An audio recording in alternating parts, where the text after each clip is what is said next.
En Pere i el llop.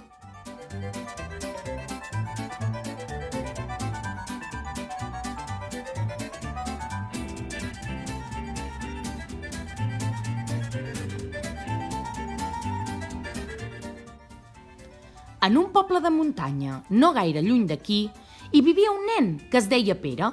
Als estius, en Pere, quan no anava a l'escola, cuidava les ovelles de la gent del poble i així es guanyava un parell de monedes per comprar-se alguna llaminadura. La veritat és que no li agradava gaire cuidar ovelles, però els seus pares no volien que estigués tot l'estiu sense fer res.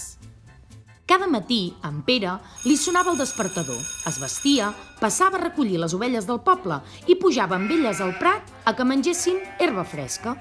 Un cop a dalt de la muntanya, en Pere buscava coses per fer i no avorrir-se. Llançava pedres al riu, bufava dents de lleó o pujava a dalt dels arbres com si fos un pardal. Així, cada dia durant tot l'estiu.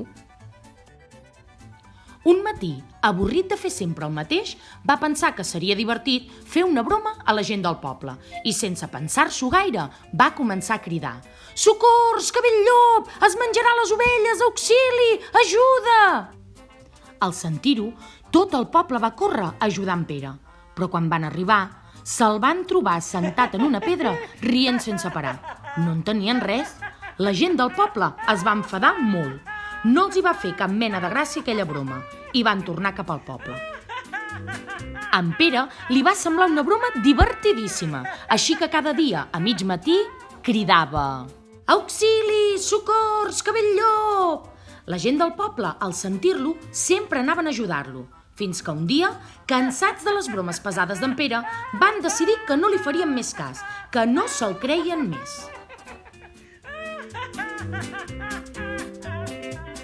L'endemà, com cada matí, en Pere va pujar amb les ovelles al prat i quan portaven una estona va veure moviments darrere uns matolls. Era un llop de veritat! En Pere va començar a cridar: «Auxili! Socors! Que ve el llop de veritat!» Però aquesta vegada tothom pensava: «Torna a ser en Pere amb les seves bromes pesades de sempre».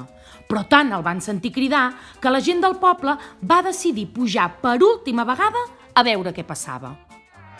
Van trobar en Pere protegint les ovelles d'un llop negre i ferotge i junts el van fer fora. «Pere, has vist el que ha passat? Tantes vegades ens has enredat que una mica més el llop se't menja les ovelles». «Perdoneu, teniu tota la raó», va dir en Pere. A partir d'aquell dia, en Pere mai més va dir mentides i tothom del poble el va ajudar sempre que ho va necessitar. I conte contat, conte explicat.